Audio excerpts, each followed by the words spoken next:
आज हम लोग क्लास 12th का हिंदी का लास्ट टाइम रिवीजन करने वाले हैं। पहला चैप्टर है बातचीत।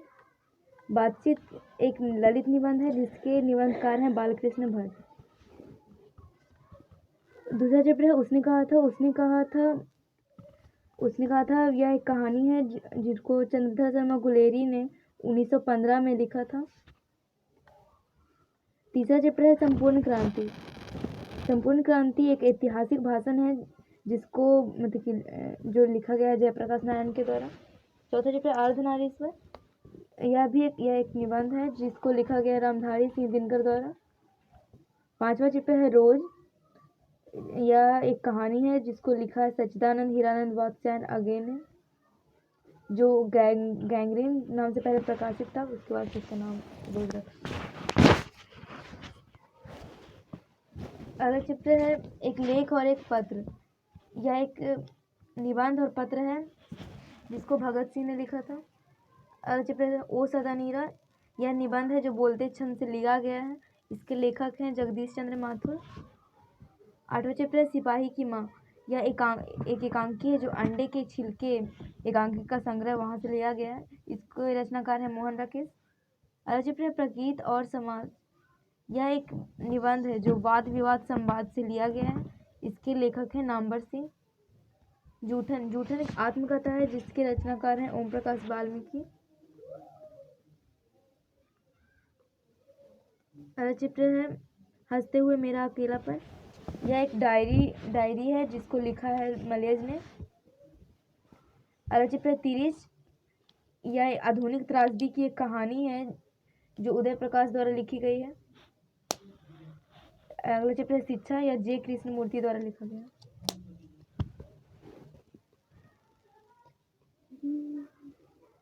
काव्यखंड में पहला चैप्टर है कड़वक।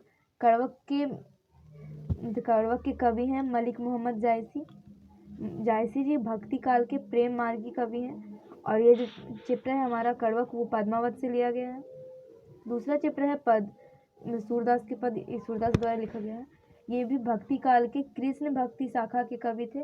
और यहाँ जो प्रस्तुत पाठ में सूर सागर से दोनों पद लिए गए हैं। तीसरा चैप्टर है तुलसीदास का पद। तुलसीदास भक्ति काल के राम भक्ति शाखा के कवि थे। और जो हमें यहाँ पे पद दिया गया है वह विनय पत्रिका से लिया गया है। छप्पई। यह इसके मतलब कि रचनाकार लेखक है नाभादास। ये भी भक्ति काल के राम भक्ति शाखा के कवि हैं। और इनकी जो प्रस्तुत पाठ लिया गया वो भक्तमाल से लिया गया उसमें। पांचवा चैप्टर है कवित। यह भूषण द्वारा लिखा गया। भूषण रीतिकाल के कवि थे और रीतिबद्ध कवि थे। अगला चैप्टर तुमुल कला में। यह जयशंकर प्रसाद द्वारा लिखा गया है। और यह आधुनिक काल के या भी कह सकते हैं छायावादी कवि थे, रह चुके कवि थे। अगला चैप्टर है पुत्र वियोग। पुत्र वियोग लिखा गया है सुभद्रा कुमारी चौहान के द्वारा। और ये आधुनिक काल की कवित्री हैं। ये राष्ट्रीय भावधारा की कवित्री हैं। और इनकी मुख्य रचना है मुकुल। उषा पाठ के लेखक हैं शमशेर बहादुर सिंह। ये आधुनिक काल के कवि थे और ये एक प्रयोगवादी कवि हैं। जनजन का चेहरा एक। इसके कवि हैं गजानन माधव मुक्तिबोध। ये आधुनिक काल के प्रयोगवादी कवि थे। अगला चैप्टर अधिनायक। ये के कवि हैं रघुवीर सहाय, जो आधुनिक काल के नई कविताओं के कवि हैं। और इनका एक मुख्य रचना था आत्महत्या के विरोध। अगला चैप्टर है प्यारे नन्हे बेटे को। यह लिखा गया है विनोद कुमार शुक्ल के द्वारा। ये आधुनिक काल के कवि हैं। इनकी मतलब जो प्रस्तुत पाठ लिया गया वह आदमी कोट पहनकर चला गया, ये ऐसा से वहाँ से लिया गया है। अगला चैप्टर है हार जीत। इसकी रचनाकार है अशोक वाजपेयी। ये भी आधुनिक काल के कवि हैं और प्रस्तुत पाठ लिया गया कहीं नहीं वहीं से। अगला चैप्टर है ग्राम सभा। इसके कवि हैं ज्ञानेंद्र पति, जो कि आधुनिक काल के कवि हैं। और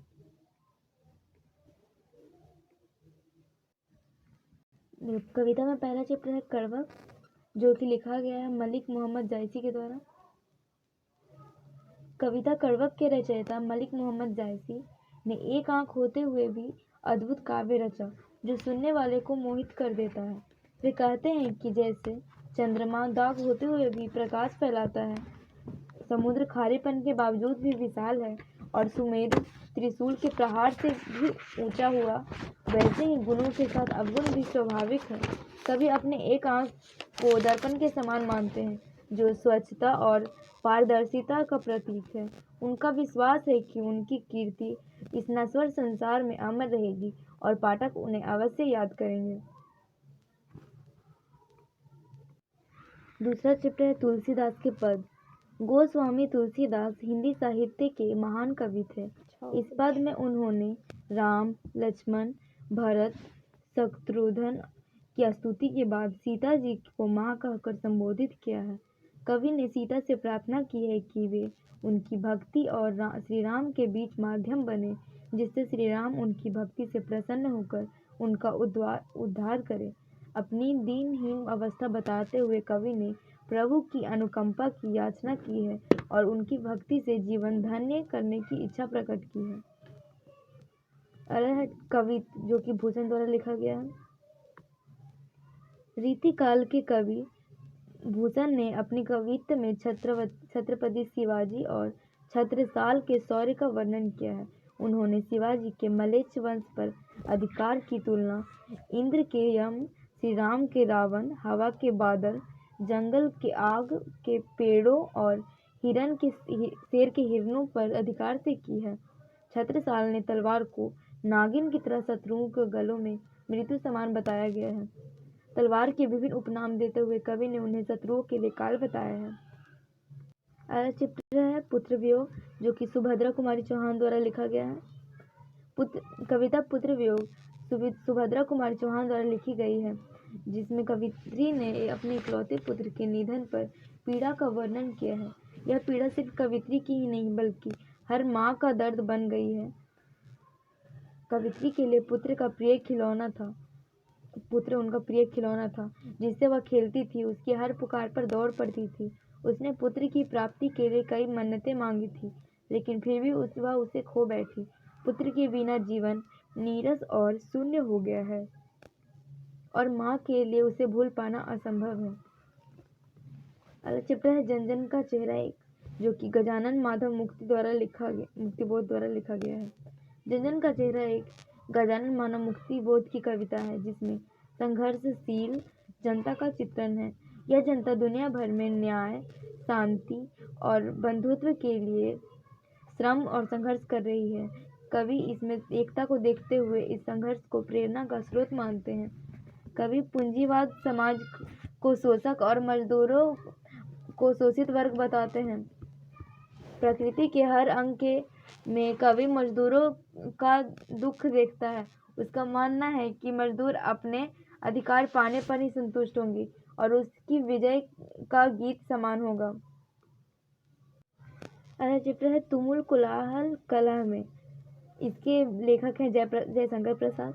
तुमुल कोलाहल कलह कविता में जयशंकर प्रसाद ने श्रद्धा की चारित्रिक विशेषताओं को व्यक्त किया है। श्रद्धा, जो ज्ञान और विनम्रता का प्रतीक है, नारी वर्ग का प्रतिनिधित्व करती है। कवि ने यह बताया कि नारी पुरुष के जीवन में शांति और सुख का स्रोत होती है। कर्म में उलझे पुरुष के लिए वह शीतल हवा, गहरी नींद, उषा की किरण और मरुधान जैसी होती है, जो उसकी पीड़ा को दूर करती है और सुखी बनाती है।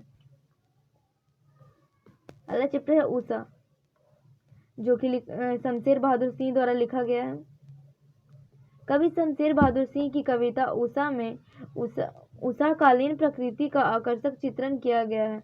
कवि ने उषा को गतिशील रूप में प्रस्तुत किया है, जैसे एक चित्रकारी अपनी रचनाओं में रंगों का प्रयोग करता है। प्रातः काल का आकाश शंख की तरह शुद्ध और पवित्र दिखता है, जबकि उषा की लालिमा काले अंधेरकारी पर छिटकती है, जैसे काले सील पर लाल रंग का मलना। यह दृश्य वात्सल्य भाव से भरा हुआ है। कविता में ग्राम्य संस्कार और संस्कृति को सुंदर बिंबों के माध्यम से व्यक्त किया गया है। अगला चैप्टर है अधिनायक, जो कि लिखा गया है रघुवीर सहाय के द्वारा। कवि रघुवीर सहाय की कविता अधिनायक में स्वतंत्रोत्तर भारत की शोषणात्मक शासन नीति पर तीखा व्यंग है। इस कविता में हास्य नहीं बल्कि सत्ताधारी वर्ग के प्रतिरोध और तिक्त कटाक्ष है।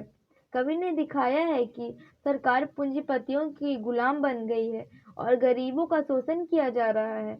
हरिचरना, जो एक गरीब छात्र है, आम आदमी का प्रतीक है जो आज भी अधिनायक के प्रभाव में है। कविता में प्रयोगवाद की झलक मिलती है। यहाँ कई काव्य भाषा और प्रतीकों का प्रयोग किया गया है। कवि का उद्देश्य शोषण और दोहन के खिलाफ जागरूकता फैलाना है। उसकी नाटकीयता और सपाट बयानी शोषण के वास्तविक चेहरे को उजागर करती है। इस कविता में सत्ताधारी शोषकों पर व्यंग के जरिए अपने व्यंग्यात्मक शैली को प्रकट किया है। अगला चित्र है प्यारे नन्हे बेटे को, जो कि लिखा गया है विनोद कुमार शुक्ल के द्वारा।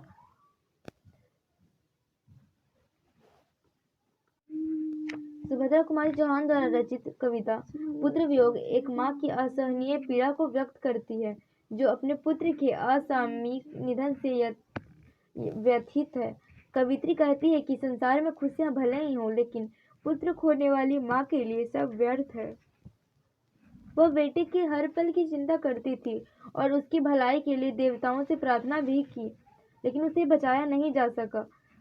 माँ अपने बेटे के वियोग में तड़पती रहती है और मन को समझा नहीं पाती। वह चाहती है कि कुछ पल के लिए उसका बेटा वापस आए, ताकि वह उसे समझा सके कि माँ को छोड़कर कहीं न जाए। कवित्री कहती है कि पिता और भाई बहन बेटों को भूल सकते हैं, लेकिन दिन रात साथ रहने वाली माँ के लिए यह असंभव है। अगला चित्र है हार जीत, जो कि लिखा गया अशोक वाजपेयी के द्वारा। अशोक वाजपेयी की कविता हार जीत गद्य काव्य संग्रह कहीं नहीं वहीं से ली गई है। इसमें शोषण, उत्पीड़न और जनता के बेबसी का मार्मिक चित्रण है। शासक स्वार्थवश युद्ध करते हैं जिनमें सैनिक मारे जाते हैं, लेकिन जनता में असंतोष से बचने के लिए मारे गए सैनिकों की सूची नहीं प्रकाशित की जाती। शासक विजयोत्सव मनाते हैं, जिसकी तैयारियां भी भोली भाली जनता करती है, जो हर पल शोषण का शिकार होती रहती है। कविता युद्ध की विभीषिका और शासकों की क्रूरता को उजागर करती है। इसमें जनता की कुंठा और निरीहता को रेखांकित किया गया है। निराला की राजे ने रखवाली की और रघुवीर सहाय की अधिनायक जैसी कविताओं से यह भाव मिलता जुलता है। युद्ध का परिणाम विनाशकारी होता है, जिसका दंड जनता को भोगना पड़ता है। शोषक अपनी शान शौकत दिखाता जनता को ठगते रहते हैं। अगला चित्र है गांव का घर, जो कि ज्ञानेंद्र पति द्वारा लिखा गया है। गांव का घर कविता ज्ञानेंद्र पति के काव्य संग्रह संस्यात्मा से ली गई है। इस कवि ने नगरीय संस्कृति के कारण ग्राम्य जीवन में आई विकृतियों पर क्षोभ व्यक्त किया है। पहले गांव में प्रेम, अनुशासन और मर्यादा थी। लोग पारंपरिक रीति रिवाजों का पालन करते थे, जैसे कि खांसकर या खड़ाओं की आवाज से औरतों को सतर्क करना। आज गांव की संस्कृति बदल चुकी है। पर्दा प्रथा और लोक गीतों की परंपरा खत्म हो गई है। टीवी, सिनेमा और बिजली के आगमन ने गांव को चमकदार तो बनाया, पर उसकी अस्मिता नष्ट कर दी। कवि ने पूंजीवाद और आधुनिकता के कारण गांव की मूल पहचान के खोने पर दुख प्रकट किया है। अगला चित्र है उसने कहा था, जो कि लिखा गया चंद्रधर शर्मा गुलेरी के द्वारा। उसने कहा था पंडित चंद्रधर शर्मा गुलेरी की कहानी है, जिसमें जमादार लहना सिंह के साहस और कर्तव्य निष्ठा का चित्रण किया गया है। बचपन में लहना सिंह ने लड़की से मुलाकात होती है, जो उसके सवालों पर शर्मा जाती है। समय बीतने पर लहना सिंह ब्रिटिश फौज में भर्ती हो जाता है। युद्ध के दौरान वह सूबेदार हजारा सिंह और उसके बेटे की रक्षा का वादा निभाते हुए वीरता से लड़ता है। गंभीर रूप से घायल होने के बावजूद वह सूबेदार को बचाकर गर्वित महसूस कराता है और अंततः अपने प्राण को न्यौछावर कर देता है। अगला चित्र है अर्धनारीश्वर, जो कि रामधारी सिंह दिनकर द्वारा लिखा गया है। दिनकर अपने निबंध अर्धनारीश्वर में नर और नारी को पूर्ण रूप से समान मानते हैं। वे कहते हैं कि नर नारी के गुण अलग अलग नहीं होने चाहिए, क्योंकि एक के गुण दूसरे को पूर्णता को बढ़ाते हैं। दिनकर इस विभाजन से व्यथित हैं और मानते हैं कि ईश्वर ने गुणों का बंटवारा नहीं किया, तो मनुष्य को ऐसा करने का अधिकार नहीं है। नारी पर अधीनता का इतिहास बताते हुए दिनकर कहते हैं कि वर्चस्व सोच ने नारी को गुलाम बनाया। कृषि व्यवस्था के कारण नारी घर तक सीमित हो गई और उसका अस्तित्व पुरुषों पर निर्भर हो गया। दिनकर के अनुसार नर नारी इकाई के दो हिस्से हैं। अर्धनारीश्वर का अर्थ है नारीत्व और पुरुष दोनों हर व्यक्ति में जागृत हो, तभी पूर्णता संभव है। अगला चित्र है भगत सिंह। भगत सिंह द्वारा लिखा गया एक लेख और एक पत्र। भगत सिंह के समय आज़ादी का संघर्ष अपने चरम पे था। इसमें युवाओं की महत्वपूर्ण भूमिका थी।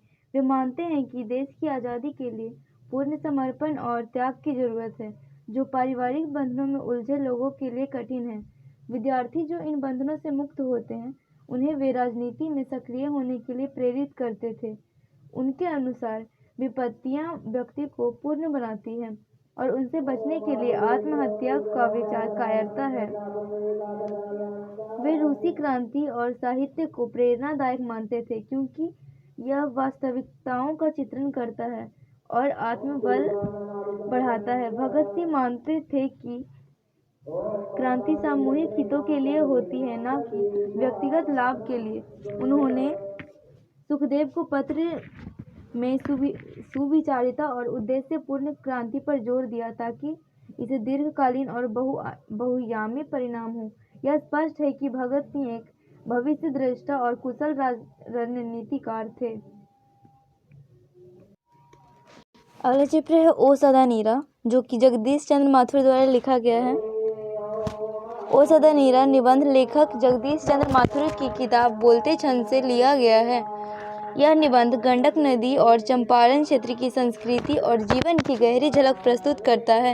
लेखक ने यह बताया कि विकास के नाम पर हमने प्राकृतिक संसाधनों का शोषण किया है, जिसके परिणाम स्वरूप प्राकृतिक आपदाएं उत्पन्न हुई। चंपारण का उदाहरण इसे स्पष्ट करता है। यह निबंध गांधी जी ने चंपारण सत्याग्रह पर भी आधारित है, जहां उन्होंने आंदोलन की सफलता के लिए उद्देश्य की पवित्रता और साधनों की शुद्धता पर ध्यान दिया। गांधी जी ने नारेबाजी के बजाय शिक्षा, आत्मसम्मान और सत्य के मूल्यों को जागरूक किया। आज भी ये जीवन मूल्य हमारे समाज में प्रासंगिक है। अगला चित्र है सिपाही की माँ, जो मोहन राकेश द्वारा लिखा गया है। मोहन राकेश की एकांकी सिपाही की माँ में बिस्नी, जो माँ है, मानक, जो उसका पुत्र है, और मुन्नी, पुत्री के माध्यम से निम्न मध्यम वर्गीय परिवार की आर्थिक और मानसिक कठिनाइयों को दर्शाया गया है। परिवार के सामान्य सपने जैसे बेटे की नौकरी, अपनी बेटी की विवाह शादी गरीबी के कारण एक बड़ी चुनौती बन जाती है। बिस्नी को अपने बेटी मुन्नी के विवाह की चिंता है, क्योंकि उसके बेटे की सलामती का कोई समाचार नहीं है। मुन्नी की मासूम इच्छाएं और यथार्थ के बीच जटिलता का बोध इस रचना में गहरे भावों को उत्पन्न करता है। इसके धुंधले अंत से पाठक में हुक उत्पन्न होती है। रचनाकार की शिल्पगत कुशलता ने इसे पठनीय और मंचनीय बना दिया है। अगला चित्र है शिक्षा, जो कि लिखा गया है जे कृष्णमूर्ति के द्वारा। जे कृष्णमूर्ति के अनुसार शिक्षा का उद्देश्य मनुष्य को स्वतंत्रता, प्रज्ञावान और भय मुक्त बनाना है। यह हमें सच्चे प्रेम, करुणा और जिम्मेदारी का बोध कराती है तथा संकीर्णताओं से उबारती है। उसका मानना है कि शिक्षा केवल पेशेवर दक्षता या आजीविका तक सीमित नहीं होनी चाहिए, बल्कि संपूर्ण जीवन की समझ विकसित करने में सहायक होनी चाहिए। कृष्णमूर्ति शिक्षा को जीवन के सत्य और गहराई को समझने का माध्यम मानते हैं। उसके अनुसार शिक्षा का कार्य है कि हमें भयमुक्त वातावरण प्रदान करे, ताकि मेधा शक्ति उभर सके और हम स्वतंत्र रूप से सत्य की खोज कर सकें। शिक्षा का उद्देश्य जीवन के विविध पहलुओं जैसे संघर्ष, धर्म, मनोभाव का और विचारों का अनावरण करना है। केवल ऊंची नौकरी के लिए शिक्षित करना पर्याप्त नहीं, बल्कि संपूर्ण जीवन प्रक्रिया को समझने में मदद करना ही वास्तविक शिक्षा है। यहाँ पे अब मतलब कि कुछ निबंध है। पहला है छात्र जीवन पे। छात्र जीवन मनुष्य के जीवन का सबसे महत्वपूर्ण और स्वर्णिम काल होता है। यह काल सीखने, विकास और अपनी नींव मजबूत करने का समय होता है। इस अवधि में छात्र न केवल शैक्षिक ज्ञान अर्जित करते हैं बल्कि अनुशासन, परिश्रम और जिम्मेदारी जैसे जीवन के महत्वपूर्ण गुण भी सीखते हैं। छात्र जीवन का मुख्य उद्देश्य शिक्षा प्राप्त करना है। यह शिक्षा केवल पाठ्यक्रम तक सीमित नहीं होती बल्कि व्यक्ति के चरित्र निर्माण और सामाजिक ज्ञान का विकास भी करती है। इस समय में अनुशासन का पालन करना, समय का सही उपयोग करना और बुरी आदतों से बचना अत्यंत आवश्यक होता है। छात्र जीवन में कठिनाइयाँ और चुनौतियाँ भी आती है, लेकिन ये हमें मजबूत बनाती है। अध्ययन के साथ साथ खेल कूद, सांस्कृतिक कार्यक्रमों और अन्य सह पाठ्यक्रमों गतिविधियों में भाग लेने से छात्रों को सर्वांगीण विकास होता है। इस समय के अनुभव और आदतें भविष्य की नींव तैयार करती है। यदि छात्र अपने समय का सदुपयोग करते हैं और एक अच्छा नागरिक बनने की दिशा में कार्य करते हैं तो न केवल अपने परिवार बल्कि समाज और देश का गौरव बनते हैं। अतः छात्र जीवन को पूरी तरह समझदारी, अनुशासन और परिश्रम से जीना चाहिए ताकि यह भविष्य के लिए प्रेरणादायक और यादगार बन सके। अगला है महंगाई। महंगाई का अर्थ है वस्तुओं और सेवाओं की कीमतों में वृद्धि होना। यह एक ऐसा सामाजिक और आर्थिक मुद्दा है जो हर वर्ग के व्यक्ति को प्रभावित करता है। महंगाई के कारण जीवन यापन का लागत बढ़ जाता है और आम आदमी को अपनी आवश्यकताओं को पूरा करने में कठिनाइयों का सामना करना पड़ता है। महंगाई कई कारणों से होती है। प्रमुख कारणों में उत्पादन में कमी, बढ़ती हुई मांग, कच्चे माल की कीमतों में वृद्धि और सरकार की नीतियां शामिल हैं। इसके अलावा वैश्विक बाजार में उतार चढ़ाव और प्राकृतिक आपदाएं भी महंगाई को बढ़ाने में योगदान करती है। महंगाई का सबसे अधिक प्रभाव गरीब और मध्यम वर्ग पर पड़ता है। दैनिक उपयोग की वस्तुएं जैसे कि अनाज, सब्जी, पेट्रोल और दवाइयाँ की कीमतें बढ़ने से उनका बजट बिगड़ जाता है। लोग अपनी बचत और भविष्य की योजनाओं को भी प्रभावित होते देखते हैं। महंगाई का नियंत्रण के लिए सरकार को ठोस कदम उठाने चाहिए, जैसे कि उत्पादन को बढ़ावा देना चाहिए, वितरण प्रणाली को सुधारना और मुनाफाखोरी पर नियंत्रण लगाना। साथ ही जनता को भी अपने खर्चों की समझदारी से प्रबंधित करना चाहिए। महंगाई एक चुनौती है, लेकिन यह नीतियों और प्रयासों से इसे नियंत्रित किया जा सकता है। इससे न केवल आम आदमी को राहत मिलेगी बल्कि देश की अर्थव्यवस्था भी सुदृढ़ होगी। अगला है मेरे प्रिय रचनाकार। हर व्यक्ति अपना एक प्रेरणा स्रोत या फिर उसका प्रिय रचनाकार होता है जो उसके जीवन को नई दिशा देता है। मेरे प्रिय रचनाकार डॉक्टर भीमराव अंबेडकर हैं, जिन्हें हम बाबा साहेब के नाम से जानते हैं। वे न केवल भारतीय संविधान के निर्माता थे बल्कि वह महान समाज सुधारक, शिक्षाविद और लेखक भी थे। बाबा साहेब का लेखन उनके विचारों और आदर्शों का प्रतिबिंब है। उन्होंने अपनी पुस्तकों और लेखों के माध्यम से समाज में व्याप्त जातिवाद, भेदभाव और अशिक्षा के खिलाफ आवाज़ उठाई।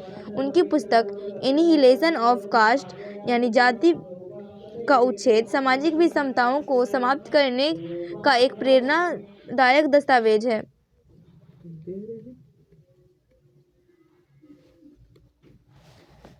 उनकी सबसे बड़ी रचना है भारतीय संविधान, जिसे उन्होंने समानता, स्वतंत्रता और बंधुत्व जैसे मूलभूत सिद्धांतों पर आधारित किया।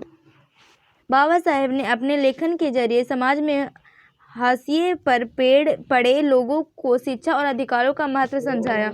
मुझे उनके लेखन की प्रेरणा इसलिए मिलती है क्योंकि उन्होंने न केवल समाज के लिए लिखा बल्कि अपने विचारों को अमल में लाने का साहस भी दिखाया।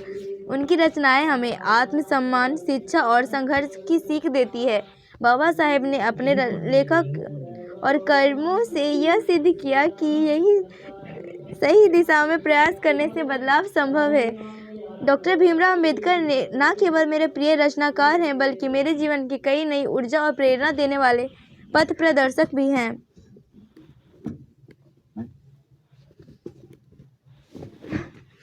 अगला है हमारे त्योहार। भारत त्योहारों का देश है जहाँ हर धर्म, संस्कृति और परंपरा का सम्मान करते हुए अनेक त्योहार मनाए जाते हैं। त्योहार हमारे जीवन में खुशियों और उल्लास को लाता है। ये हमारे समाज को एकजुट करने का माध्यम भी होता है। हमारे प्रमुख त्योहारों में दिवाली, होली, रक्षाबंधन, ईद, क्रिसमस जैसे पर्व शामिल है। हर त्योहार का अपना विशेष महत्व और इतिहास होता है। दिवाली को दीपों का त्योहार कहा जाता है, जो अंधकार और प्रकाश की विजय का प्रतीक है। होली रंगों का त्योहार है, जो बुराई पर अच्छाई की जीत को दर्शाता है। रक्षाबंधन भाई बहन के रिश्ते को मजबूत करता है, जबकि ईद प्रेम और भाईचारे का संदेश देती है। त्योहार हमें अपनी संस्कृति और परंपराओं से जोड़े रखता है। इन अवसरों पर लोग घरों की सफाई करते हैं, पकवान बनाते हैं, नए कपड़े पहनते हैं और अपने परिवार और दोस्तों के साथ खुशियां बांटते हैं। त्योहार केवल धार्मिक महत्व नहीं रखता, बल्कि सामाजिक और सांस्कृतिक मेलजोल का भी अवसर प्रदान करता है। त्योहारों को सही मायने में मनाने का अर्थ है पर्यावरण का ख्याल रखना और समाज में सभी के साथ समानता और प्रेम का व्यवहार करना। हमें इन अवसरों पर जरूरतमंदों की मदद भी करनी चाहिए। इस प्रकार हमारे त्योहार न केवल आनंद का स्रोत हैं, बल्कि जीवन में एकता, प्रेम और समरसता का भी संदेश भी देते हैं। अगला है प्राकृतिक संसाधन।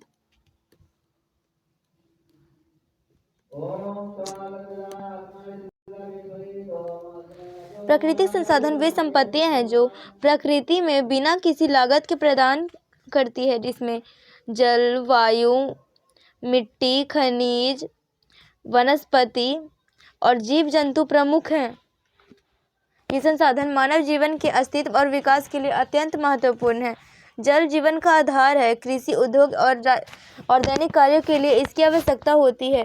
वायु में मौजूद ऑक्सीजन हमारे जीवन को संचालित करती है। मिट्टी कृषि का मुख्य आधार है, जिससे हमें भोजन की प्राप्ति होती है। खनिज औद्योगिक और तकनीक विकास में योगदान देते हैं। वन न केवल हमें लकड़ी और औषधि प्रदान करती है, बल्कि पर्यावरण को संतुलित रखने में भी सहायक होती है। हालांकि बढ़ती हुई जनसंख्या और मानव गतिविधियों के कारण प्राकृतिक संसाधनों का अत्यधिक दोहन हो रहा है।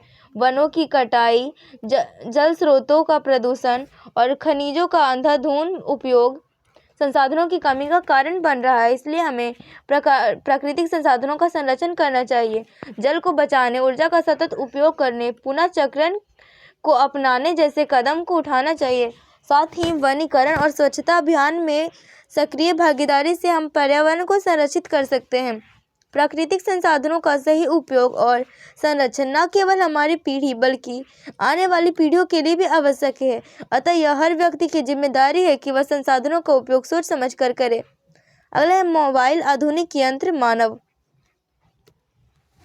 मोबाइल फोन आज की दुनिया में एक ऐसा यंत्र है जो मानव जीवन को पूरी तरह बदल दिया है। यह केवल एक साधारण उपकरण नहीं रहा, बल्कि आधुनिक युग का यंत्र मानव बन गया है। इसके माध्यम से हम न केवल दूर संचार कर सकते हैं, बल्कि इंटरनेट, सोशल मीडिया, ऑनलाइन पढ़ाई, मनोरंजन और कई अन्य सुविधाओं का लाभ उठा सकते हैं। मोबाइल ने हमारी दिनचर्या को सरल, तेज और सुविधाजनक बनाया है। हालांकि इसके फायदे जितने अधिक हैं, उतने इसके नुकसान भी हैं। अत्यधिक मोबाइल उपयोग से स्वास्थ्य समस्याएं जैसे आंखों की कमजोरी, मानसिक तनाव, नींद में कमी हो सकती है। इसके अलावा सामाजिक संबंध भी प्रभावित होते हैं, क्योंकि लोग वास्तविक संवाद के बजाय वर्चुअल दुनिया में अधिक व्यस्त रहते हैं। हमें मोबाइल का उपयोग विवेकपूर्ण तरीके से करना चाहिए, ताकि हमारी उन्नति का साधन बने, ना कि हानि का कारण। मोबाइल फ़ोन सही उपयोग के साथ मानव जीवन का भी हिस्सा है। यह हमें तकनीकी रूप से सशक्त बनाता है, लेकिन यह तभी संभव है जब हम अपने प्रति संतुलित दृष्टिकोण अपनाएं। अगला है प्रदूषण, एक विकट समस्या। आज के युग में प्रदूषण एक गंभीर समस्या बन चुका है। यह समस्या मानव जीवन और पर्यावरण पर प्रतिकूल प्रभाव डाल रही है। प्रदूषण का अर्थ है पर्यावरण में हानिकारक तत्वों का समावेश जो प्राकृतिक संतुलन को बिगाड़ते हैं। यह मुख्य रूप से 4 प्रकार के होते हैं: वायु प्रदूषण, जल प्रदूषण, ध्वनि प्रदूषण, भूमि प्रदूषण। वायु प्रदूषण का मुख्य कारण वाहनों से निकलने वाला धुआं, उद्योगों से निकलने वाली जहरीले गैसें और पेड़ों की कटाई है। जल प्रदूषण के कारण नदी नालों में कारखानों का कचरा, रासायनिक पदार्थों का प्रवाह है। ध्वनि प्रदूषण बढ़ते शहरीकरण और यातायात के कारण बढ़ता जा रहा है। वहीं भूमि प्रदूषण मुख्य कारण प्लास्टिक और अन्य गैर विघटनशील कचरे का अधिक उपयोग है। प्रदूषण के कारण सांस संबंधी बीमारियां, ग्लोबल वार्मिंग, जैव विविधता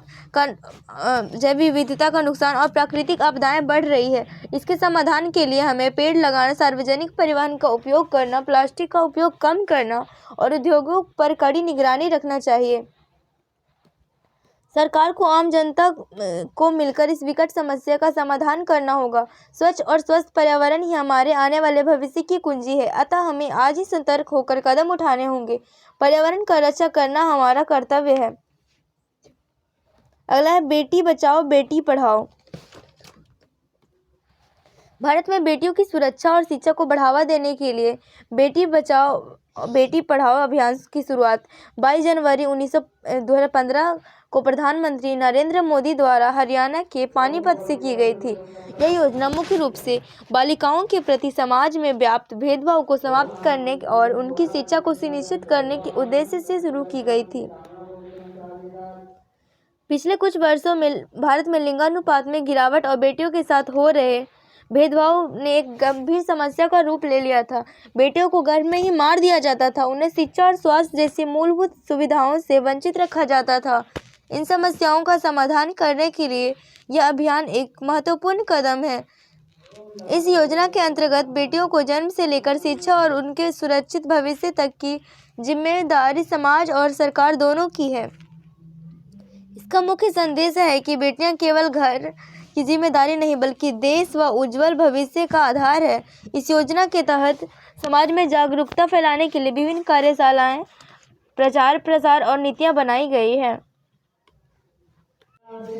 बेटी बचाओ बेटी पढ़ाओ अभियान केवल यह योजना नहीं बल्कि एक सामाजिक क्रांति है। यह हमें सिखाता है कि अगर हम बेटियों को समान अवसर देंगी तो वे न केवल अपने परिवार का नाम रोशन करेंगी बल्कि देश की प्रगति में भी महत्वपूर्ण भूमिका निभाएगी। अगला है दीपावली।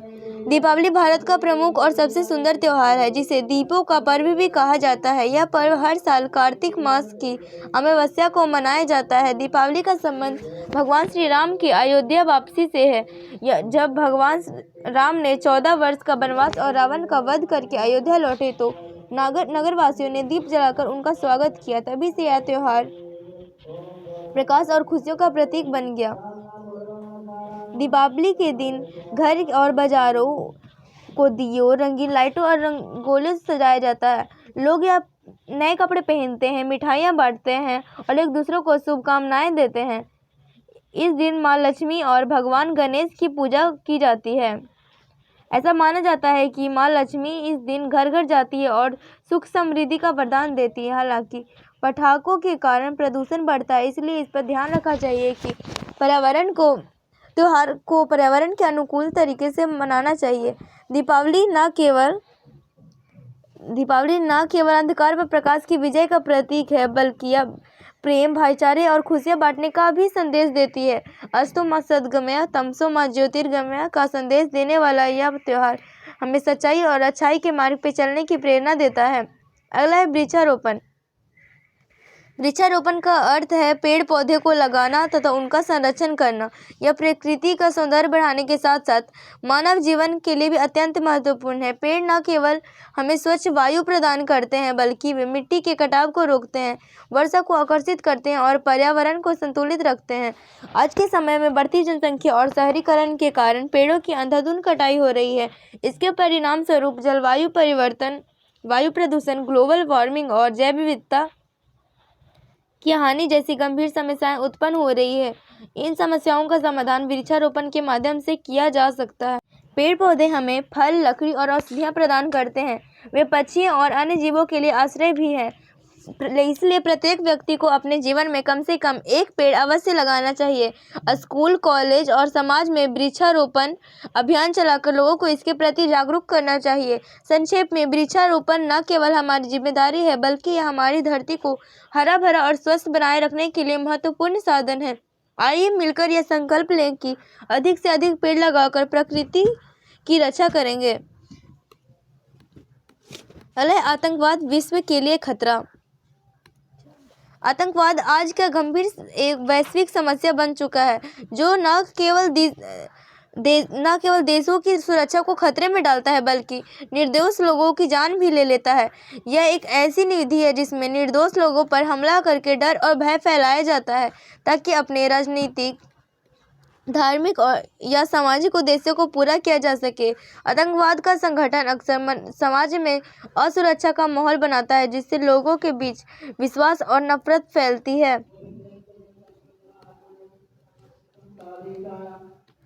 आतंकवाद का वैश्विक स्तर पर फैलाव चिंता का कारण है। आतंकवादी हमले देश के आर्थिक, सामाजिक और राजनीतिक स्थिति को कमजोर कर सकते हैं।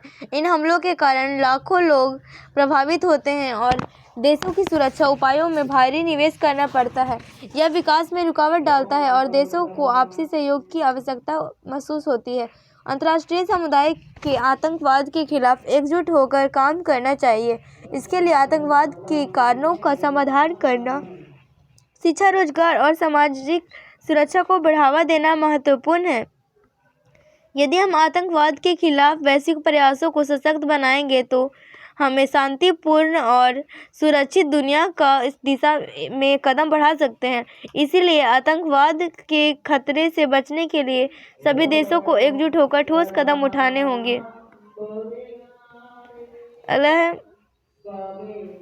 राष्ट्र निर्माण में युवा शक्ति का योगदान विश्व के लिए खतरा। युवा शक्ति किसी भी राष्ट्र की सबसे बड़ी संपत्ति होती है। यह वह ऊर्जा है जो देश की प्रगति और विकास के लिए आवश्यक होती है। युवा अपनी सोच, जोश और ऊर्जा में समाज को बदलाव ला सकते हैं और नए राष्ट्र की मजबूती प्रदान कर सकते हैं। शिक्षा, तकनीकी नवाचार, सामाजिक सुधार और नेतृत्व में युवाओं का योगदान अनमोल है। आजकल युवा तकनीक क्षेत्र विकास और शोध में अद्वितीय कार्य कर रहे हैं। यह न केवल उनके व्यक्तिगत विकास के लिए लाभकारी है, बल्कि पूरे राष्ट्र को भी मजबूती प्रदान करता है। युवा अपनी जिम्मेदारी समझते हुए वैश्विक समस्याओं जैसे पर्यावरणीय संकट, असमानताएं और युद्ध के खिलाफ जागरूकता फैला सकते हैं। इसके अलावा वे रोजगार के अवसर उत्पन्न करने, उद्यमिता को बढ़ावा देने और सामाजिक समस्याओं को हल करने में महत्वपूर्ण भूमिका निभाते हैं। हालांकि यदि यह युवा शक्ति सही दिशा में न लगे तो यह राष्ट्र के लिए एक खतरा के रूप ले सकती है। बेरोजगारी, नशे की आदत और अपराधों की उन्मुख युवा समाज को नुकसान पहुंचा सकती है। इसलिए युवाओं को शिक्षा, प्रशिक्षण और समाज का नुकसान पहुंचा सकते हैं। इसीलिए युवाओं को शिक्षा, प्रशिक्षण और प्रेरणा देना आवश्यक है, ताकि वे राष्ट्र निर्माण में सकारात्मक योगदान दे सकें। इस प्रकार राष्ट्र निर्माण में युवा शक्ति का योगदान अत्यंत महत्वपूर्ण है और यह समाज के लिए एक वरदान साबित हो सकती है, यदि इसका सही दिशा में उपयोग किया जाए।